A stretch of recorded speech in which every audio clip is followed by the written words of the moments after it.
All right. We are here, the greatest podcast for elite losers. We have a new setup. We have a new setup because we are moving up. Even though we are moving up in the world, we will always be one of the kings of the elite losers. Hopefully, I'm not cut off.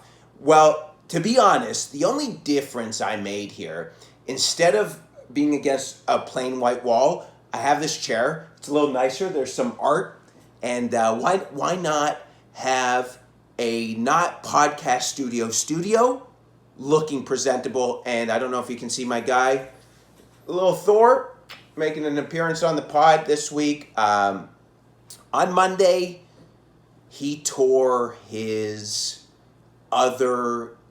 He tore his other, not Achilles heel.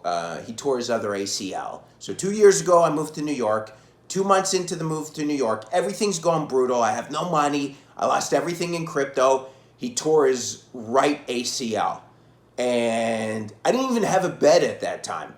It was fucking miserable. I thought it was the end because he couldn't walk and everyone's like, you have to put him down. And then my vet said to me, no, you do not have to put him down. You can rehab him. It takes some time. And not only that, there's a comedian out there. I'm going to say his name. He'll probably never see this. Richie Redding. One of the funniest guys, but also pure class act. His wife's this big time veterinarian, and he got me on the phone with her, and she if anything, she walked me through how this is normal as they get older, but there's a good chance that he'll tear his other ACL, which did happen. So I nursed him back the first time. I put him in the bathtub. It took a while. There were setbacks. Every few months, there's always a setback, but he's fine right now. We've been here before. It's his other leg. So what we're doing right now is we're ordering a doggy pool. It's actually a cold plunge, so I can cold plunge in it. And then after I'm done cold plunging, he's going to swim to nurse him back if we can get him back to 80%, that's the game. So I appreciate everyone who's helped out. It is a struggle. He can't walk right now, so I have to carry him everywhere. But he has a ton of energy for a 13-year-old, and it's not bad. I was in this situation 2 years ago, and I've never been through it. But it's fine. I feel like a dude who's been divorced. This is my third divorce, and I'm like, oh, the whore will take my money. Let her take the money, go fuck off, fuck a younger guy, I'm going to be fine, right? And that's how I feel with this dog right now, is that he's taking my money. Dude, this guy, 4 weeks in a row, 4 weeks ago, he had something on his foot, so I had to get him one of the cones. And then 2 weeks ago, he must have eaten something. He had explosive diarrhea and a parasite in his stomach. And then this. As soon as I get paid, this little fucking cunt wants to spend my money. So every time I get a paycheck, it's something. But you know what? I have this theory in life that for the amount of selfish things I do, my whole life is selfish. I go on stage and it's yeah, we want to make people laugh. It's oh, this is for me, right? You do that. Sometimes I spend 4 hours jerking off. Everything, indulging, everything's selfish. If there's anything I can do to give back, some people give back to the homeless, some people give back to gay youth who are displaced because they told their parents they were a tranny at 8. If there's something I can give back to, it's to these dogs. Is it humans? No, but I personally I like dogs more than I like humans. That's where I am in life. I was even telling one of my other buddies that I know a kid who I don't like in comedy, but I'll tolerate him. And if he came around and he was being all sad, boy, he's oh, I'm so depressed. I wouldn't say shut the fuck up, but I'd be shut the fuck up, right? But if he had that, if he was a dog daddy and his dog's oh, my dog's going through doggy depression, I'd be what can we do to help out? That's how it is. What can we do to help out your dog? So we're just going through that right now. It's stressful, but it's life. I missed a couple nights because I wanted to stay home with them. But again, you have friends. You have friends that are helping out. Danny Polishuk from Boys Cast gave me a cage so I can cage off the area. So it's good. You know what I'm saying? You should be challenged in life.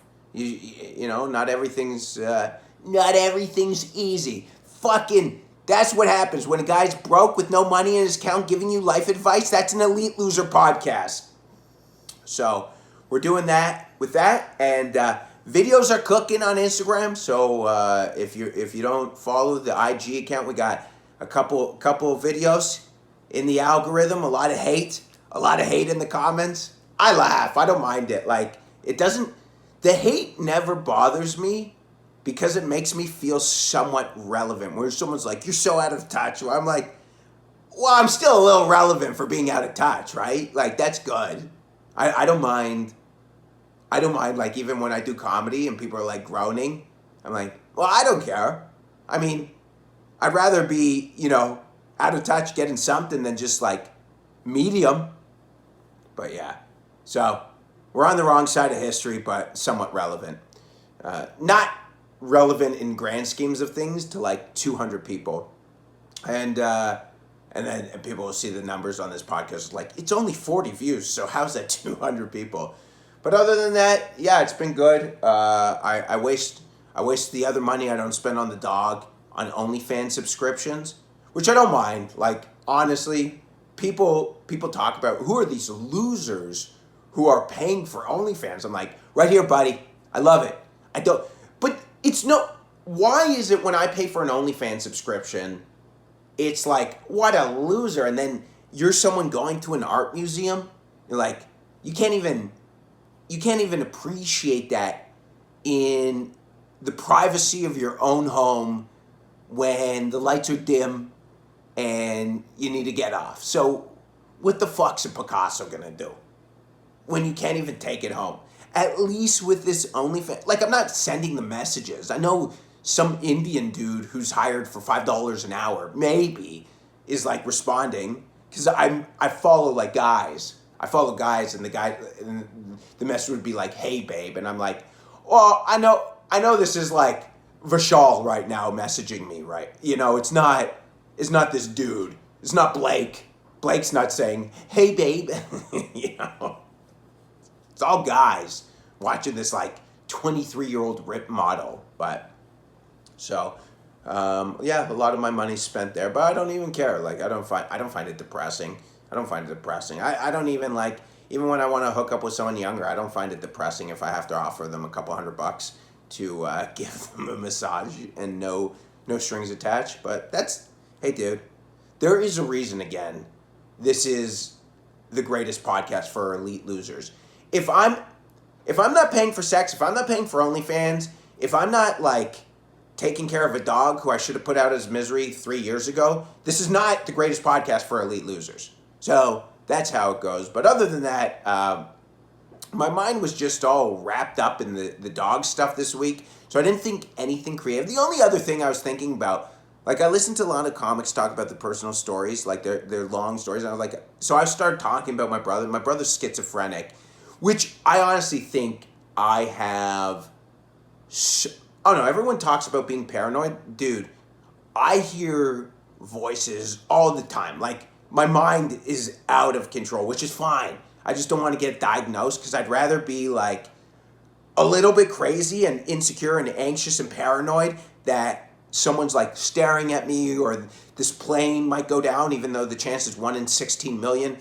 I'd rather have those with the other good side of the emotions than being like even keel, because that's what the meds do. I'd rather fucking think every homeless dude on the train, that's a minority, could kill me, than like be like, life's okay. You know, if we have to balance this out, wouldn't you rather have that? Wouldn't you rather think that every weird looking homeless minority on the train, and the occasional white guy tatted up with no teeth, but wouldn't you prefer that?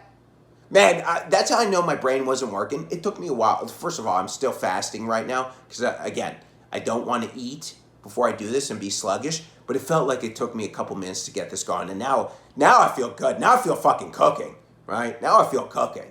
But yeah, so I do feel whatever my brother has, like, he has a worse version because he starts smoking weed at 13, but dude, there are some days where I smoke weed And man, I know paranoia happens, but I'm like, it's a different world. And sometimes, like, when I'm sober, this is the other problem. When I'm sober, my mind can go crazy, it gets like all paranoid. But when I'm high, whoo, when my brother, who's schizophrenic, texts me at like 1 in the morning and asks me if I know someone, and I'm like, and I'm stoned out of my mind, and then my mind starts telling me, oh, it's happening. You're not coming back to sanity. You're schizophrenic too now. And I'm like, I have to block his number sometimes. But yeah, so my brother has, I guess it was manageable for years. For years, he was like fully functional, had a job, was making more money, which made me look bad, right? Because I don't have any diagnosed diseases.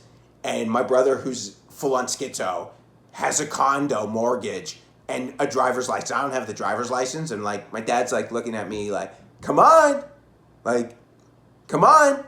busting my balls. And every time I would go see my brother, I wanted to hide his meds. So send him into one of his like little attacks. But yeah, so I thought it was, I don't know, like that's a fine line too. Do you talk about the crazy family shit or just let it go? It's like, fuck them. They've cut me out of their will. I'm not getting money from nobody. I love them. They can talk about me all they want. Well, I'm not, I'm broadcasting them. Nobody knows who they are. So it's not like they're like, yeah, your brother, And that'd be pretty good. Like if I had a brother who was successful, which I'm not, but if I did have a successful, famous brother and he talked about me, I'd be like, this is sick. This is sick. But nobody is talking about me right now. So that's just how it goes. But again, I appreciate you guys coming out. This was great. I love doing this. I love being able to just rant it out, even if it's only for 20 people, and even if only 10 people watch it out of the 20 just click. But I appreciate you guys coming out. No tour dates coming up. We are in New York City for the next couple months. End of June, we'll be in Miami, Florida with Che Dorena. But other than that, just we'll post and record this every week, and about to eat food. And if you want to support Thor, JJ Lieberman Comedy on Venmo. Other than that, all money goes to the Bushwick Veterinary Center, who the vet is unbelievable. So thank you guys for coming in. If at the very least you just thumbs up this podcast, it's great. If you thumbs down it, go fuck yourself, but that's great too. So have a great week, guys.